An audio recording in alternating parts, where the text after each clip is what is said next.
Arithmetic sequence. ठीक है, हमने क्या पे सबसे पहले पढ़ना है अरिथमेटिक सीक्वेंस, क्योंकि क्वेश्चन में हमने फाइंड करना है arithmetic sequence of general form, यानी कि हमने nth टर्म जो है वो फाइंड आउट करनी है। A sequence of numbers such that the difference D हमारे पास क्या है, डिफरेंस है बिटवीन टू कंसेक्टिव टर्म्स। ठीक है, टू हमारे पास जो टर्म होंगे, यानी कि जो हमारे पास टर्म्स गिवन होंगे ना, जो टर्म्स हमारे गिवन होंगे जैसे ये है, ठीक है, इन दो वैल्यूज़ के दरमियान जो डिफरेंस होगा ना वो हमारे पास क्या होगा, डी होगा। ठीक है, इज अ कांस्टेंट, ये हमारे पास क्या होगी, कांस्टेंट होंगी। ठीक है, a1 plus D, a1 plus 2d, a1 plus 3d and up to so on, where a1, अब यहाँ पे a1 हमारे पास क्या है, ये हमारे पास क्या है, फर्स्ट टर्म है। ठीक है, ऑफ द सीक्वेंस, ये सीक्वेंस की क्या है, फर्स्ट टर्म। a1 हमारे पास क्या है, फर्स्ट टर्म। अब d हमारे पास क्या है, यानी कि कॉमन डिफरेंस है, जो दो नंबर्स होंगे हमें, यानी कि जो नंबर्स गिवन होंगे उन दोनों के दरमियान हमने डिफरेंस देखना है। ठीक है, d is the common difference. ठीक हो गया, a1 is equal to a1 plus 0d, यानी कि यहाँ पे जो डिफरेंस है वो क्या है, 0 है। ठीक है, a1 plus 4d, a2 is equal to a1 plus d, a3 is equal to a2 plus d, a4 is equal to a3 plus d, यानी कि जो इसकी nth टर्म हमारे पास आएगी वो क्या आएगी, an is equal to a1 plus n minus 1 into D. ठीक है, ये क्या है, हमारे पास nth टर्म है। ठीक है, ये हमारे पास क्या है, nth टर्म, ये आपने याद रखनी है। ये हमारे पास क्या है, nth टर्म क्या है, an is equal to a1 plus n minus 1 into D.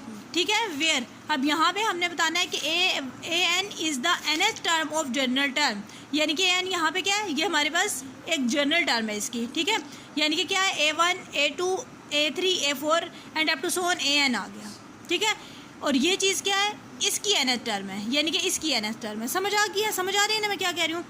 a1 is equal to a1 plus n minus 1 into D, ये हमारे पास क्या है, nth टर्म और general term of an arithmetic sequence, यानी कि अरिथमेटिक सीक्वेंस की हमारे पास ये क्या है, nth टर्म है और जनरल फॉर्म है या जनरल टर्म है। ठीक है, यानी कि जब भी हमारे पास क्वेश्चन आएगा कि हमने अरिथमेटिक सीक्वेंस फाइंड करना है, यानी कि nth term, find the nth term और general form of an arithmetic sequence, जब भी हमारे पास क्वेश्चन आएगा कि हमने general form of an arithmetic sequence find करना है तो हमने ये फार्मूला, ठीक है, ये फार्मूला यूज़ करना है हमने।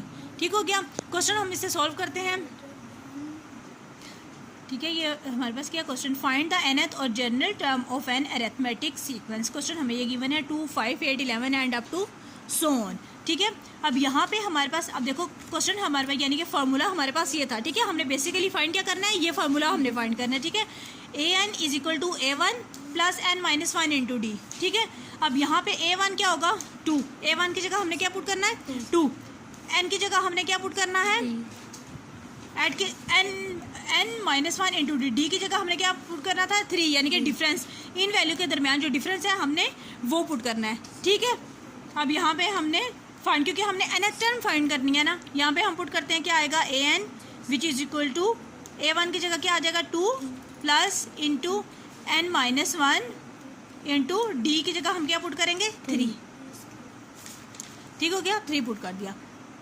फर्दर इसको सॉल्व आउट करते हैं कि आ जाएगा 2 प्लस 3n, इस 3 को अंदर मल्टीप्लाई कर देंगे। ठीक है, 3n माइनस 3। ठीक है, an which is equal to 2 minus 3, यानी कि 3n माइनस 1, ये आंसर आ गया।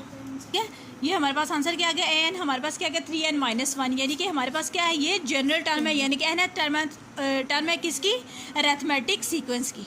ठीक है, हम क्या लिखेंगे, the general term of the given arithmetic sequence is 3n minus 1। ठीक है, ये हमारे पास अरिथमेटिक सीक्वेंस की क्या आ गई, जनरल टर्म आ गई। जनरल टर्म nth टर्म कह रहे हो। ठीक है, ये हमारे पास क्या है, अरिथमेटिक सीक्वेंस।